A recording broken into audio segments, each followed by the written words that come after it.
नमस्ते साथीहरू, के तपाईले कहिले सोच्नु भएको छ बिहान 5 बजे नेपालको इटहरीबाट निस्केर दिनभरि भारतको एउटा व्यस्त सहरमा घुमफिर गरी मिठो खाना खाएर साँझपख घर फर्किन सकिन्छ भनेर?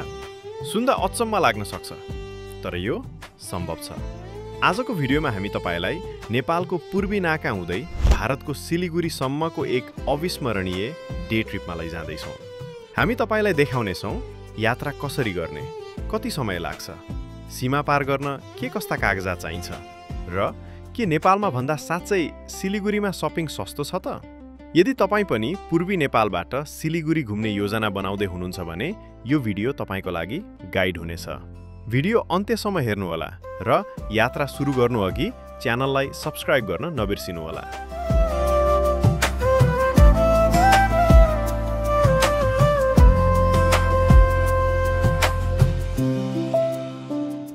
हाम्रो यात्रा सुरु भयो बिहान ठ्याक्कै 5 बजे इटहरी बस पार्कबाट। हामीले काकरभिट्टाको लागि नाइट बस समात्यौँ। बिहान सबेरै हिँड्नुको फाइदा भनेको हामीले दिनभरि घुम्नको लागि प्रशस्त समय पाउँछौँ।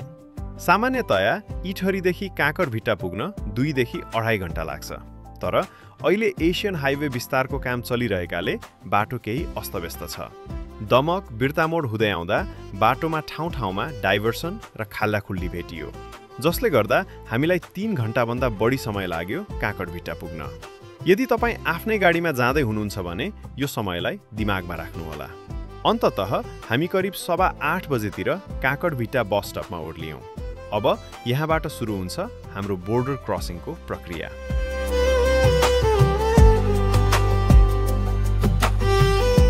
काकरभिट्टा पुगेपछि हामीले 1 कप तातो कफी पियौँ, किनकि निद्राले आँखा टम्म भइसकेको थियो।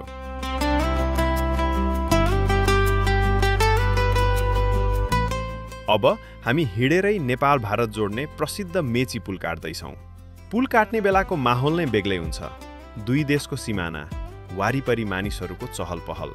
पुल तरेर भारत प्रवेश गरेपछि पहिलो चेक पोइन्ट आउँछ पानी ट्याङ्की। पानी ट्याङ्कीमा भारतीय प्रहरीले कडाइका साथ चेक जाँच गर्दा रहेछन्। हामीलाई के कस्तो कागजात चाहिन्छ भनेर धेरैले सोध्नुहुन्छ। यदि तपाईँ नेपाली नागरिक हुनुहुन्छ भने चिन्ता नगर्नुहोस्। तपाईको नेपाली नागरिकताको प्रमाणपत्र देखाएपछि सहजै प्रवेश पाइन्छ। पासपोर्ट वा अरू केही चाहिँदैन। चेक जाँच सकियो। अब हामी भारतको भूमिमा छौँ र हाम्रो अर्को गन्तव्य सिलिगुरी हो।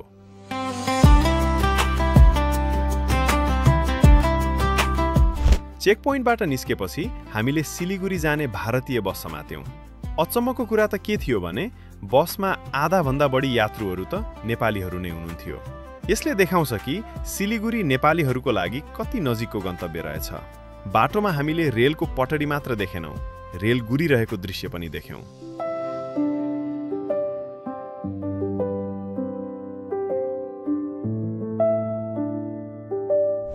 यहाँ पनि एसियन हाइवेको विस्तार तीव्र गतिमा हुँदै रहेछ।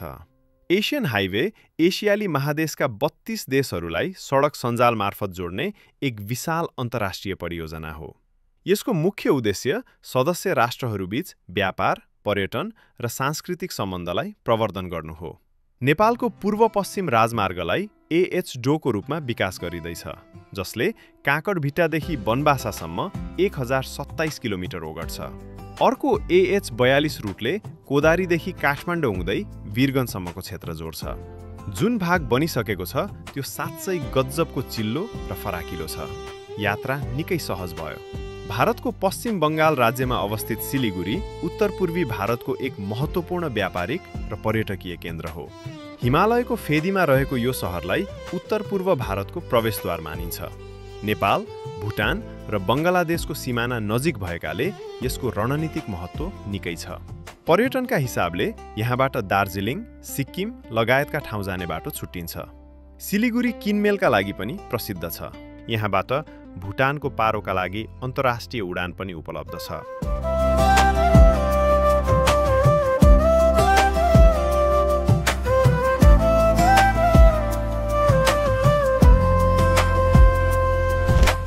पानी ट्याङ्कीदेखि सिलिगुरीसम्मको बस भाडा जम्मा 100 रुपैयाँ भारू मात्र पर्ने रहेछ।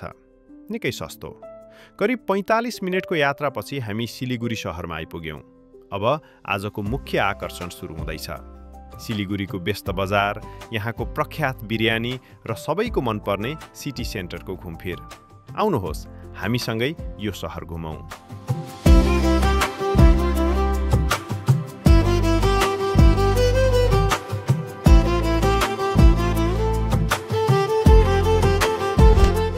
हामी सिलिगुरी ओर्लिँदा अलि चाँडै भएको थियो। 1-2 घण्टा मार्केट घुम्दा थाहा भयो कि यहाँका मुख्य मार्केटहरू बिहानै पूर्ण रूपमा खुल्ला रहेनछन्। यदि तपाईँ सपिङकै लागि आउँदै हुनुहुन्छ भने बिहान 11 बजेपछि मात्र मार्केटमा चहल पहल सुरु हुन्छ। 11 बजेपछि त यति धेरै भिड भयो कि खुट्टा राख्ने ठाउँ पनि थिएन।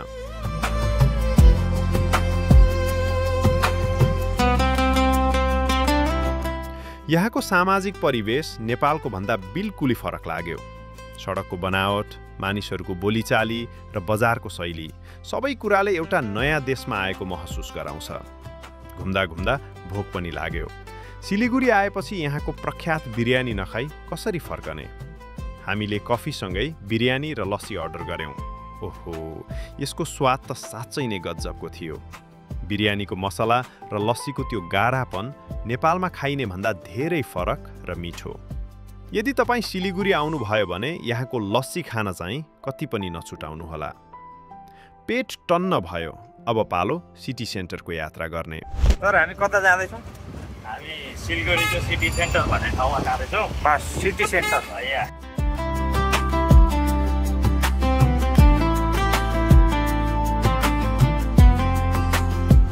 हामीले बजारबाट एउटा सफारी लियौँ र लाग्यौँ सिटी सेन्टरतिर। जब हामी त्यहाँ पुग्यौँ म त आश्चर्यचकित भएँ। कति भव्य र व्यवस्थित ठाउँ।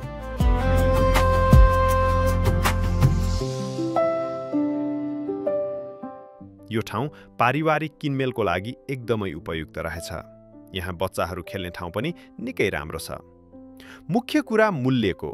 यहाँ केही कपडाहरू नेपालमा भन्दा निकै सस्तो पाइने रहेछ। तर ध्यान दिनुहोला, ब्रान्डेड सामानहरू कुनै महँगो पनि हुन सक्छन्। तैपनि नेपालका विभिन्न ठाउँबाट धेरै मानिसहरू सपिङकै लागि यहाँ आउने गर्दा रहेछन्।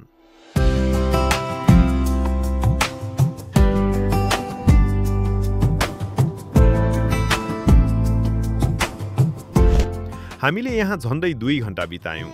केही सामान किन्यौँ र मलको वातावरणको मज्जा लियौँ। सिटी सेन्टरको घुमघाम सकेर हामी पुनः बस चढेर नेपाल फिर्ता भयौँ। बिहान 5 बजे सुरु भएको यो यात्रा साँझसम्ममा सकियो। एकै दिनमा अन्तर्राष्ट्रिय यात्रा गर्दाको मज्जा नै बेग्लै भयो। यो यात्रामा जाँदै हुनुहुन्छ भने 1. नागरिकता सधैँ साथमा राख्नुहोला। 2. सपिङका लागि 11 बजेपछिको समय मिलाउनुहोला। 3. भारतीय रुपैयाँ आइसी साथमा बोक्न नबिर्सिनुहोला। तपाईलाई यो सिलिगुरी यात्राको ब्लग कस्तो लाग्यो? कमेन्टमा लेख्नुहोला। यदि भिडियो मन पर्यो भने लाइक र सेयर गरिदिनुहोला। यस्तै अरू यात्राका भिडियोहरू हेर्नका लागि हाम्रो च्यानललाई सब्स्क्राइब गर्नुहोस्। अर्को भिडियोमा भेटौँला। नमस्ते।